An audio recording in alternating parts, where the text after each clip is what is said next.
Just a few days ago, I had to have one of my 2 cats put down, and I'm actually still quite depressed about it. So today though, I made myself get out because the mountain looks so beautiful, and I thought if I don't do it now and it rains for the next couple of days, I won't get to enjoy it at all. So here we go.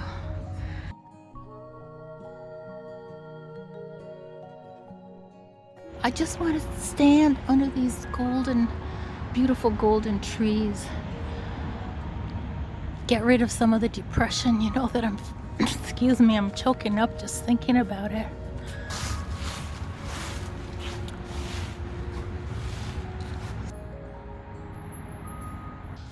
I'm not actually gonna go too far.